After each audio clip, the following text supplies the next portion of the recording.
Uh-oh. Uh-oh. Here we go.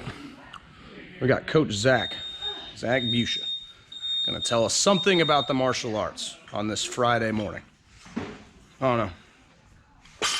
Like I said, we've been going over the side kick and the spinning back kick. What 3 details do you want us to remember on the side kick that we went over this week? Specifically for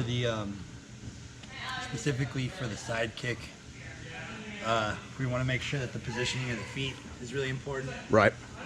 And specifically for the Sancho style sliding in one, is different than just the regular chamber karate style kick. Yeah, because I got a black belt in karate, and we side kick different. We step into it and do a bunch of stuff, but this seemed the entry is faster for sparring. It's way less telegraphed. I think I love it, and I've been hit by it and such. It's meant to get a little bit more range because the side kick, it's hard to make it land because of the chamber. It just the timing of it it just takes a little too long to land it without making a little bit of extra room. So okay. We want to land it from a little far out. So, but when we want to load all the weight into that back leg when we want to move forward. Because if we do it from here, we're just going to kind of fall on that lead leg. I see that. Yeah. So we want to load all that weight into this back leg, which is also a way of baiting them to come in, because it looks like you're fading back, so they want to kind of move in on you. Right. So it's kind of a tricky way to get them to think that they can advance, which is perfect because then you can slide into them as they come in. Oh God. So I'm going to load that weight here, and when I bring this foot back here to kind of load all that here, I'm going to slide in. I love the sound. Point my toes backwards, and you want that sliding sound too. Sliding sound's good, because otherwise you're kind of jumping. And yeah. It's not a movie kick. We want to keep some sort of root, and even though it's a moving root, we're staying connected to the ground in some way. Dude, we call that, which is really important, Zuriash stepping in karate. It's that stepping. To be able to float that moving root like you're talking. Yeah. Okay. Cool. So that's exactly what this is, but you're doing it on one leg, which is a little bit. Yeah, well, that's the other thing. We don't do that. The tricky part. You're probably gonna, if you're practicing this kick, you're probably gonna fall a lot. So I recommend people just practicing that part a lot. That helped me a ton on Wednesday, doing just that. You can mark with tape too how far you're going as well. And that's a good idea. I would also recommend, or find a line. Always find a line. Find a line so that you can start to track, because sometimes maybe you're not going as far as you think you are, right? Or maybe you're doing better than you thought you were. So when you start to slide in, then you know exactly the distance that you changed out. Just holding it. Notice the toes are still holding. Toes are pointed backwards here. Not holding now. Toes are pointed backwards so that when I drive here through this kick, yep, I have this foot to kind of pedal like a throttle.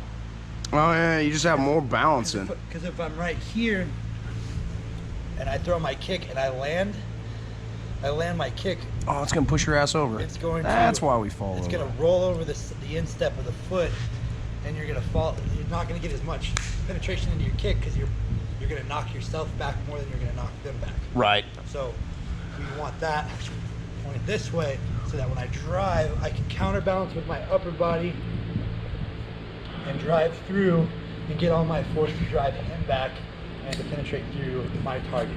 Savannah and I are just laughing about that too. She was like, I hate it when I kick them and I fall down. Yeah, it's just like I kick myself backwards. That's the worst. That is counterbalancing and learning to use your body weight on the opposite side. Like one thing I use like as a reference is like that drinking bird. Yeah. Like that falls into the water, it drinks the water, and then comes back up. We just need to get one of those. It's similar, yeah. So we can go, yeah, hey, the bird. Kick like the bird. Kick like the bird. Is what exactly we want to do. So finding that exact place where we can counterbalance our weight, which just takes repetition and timing and practice. Just do that a lot. Start with the slide, because you're going to fall on your ass a lot of times. I still do sometimes. It's not a big deal. But if you try to do it all at once, sometimes it can be a little bit too much to add to your sidekick already. Yeah, you look fucking ridiculous if you can't do it. Question, all right. Where do you want to hit with? Knife edge, hashtag karate, or heel, hashtag also karate, but what you Right, usually it do. depends on what you're going for. The knife edge can work for sure. Like I still Let's talk about the knife edge. What's the knife edge? It's like the what's that, the instep? Yeah, I don't know. I The, think the outer edge. this shit. The outer edge of the foot. And I oftentimes, I don't know if it's just habit, but I'm kind of curling that through anyway. Yeah, you're kind of just making it with your foot. But I'm curling my toes back really hard.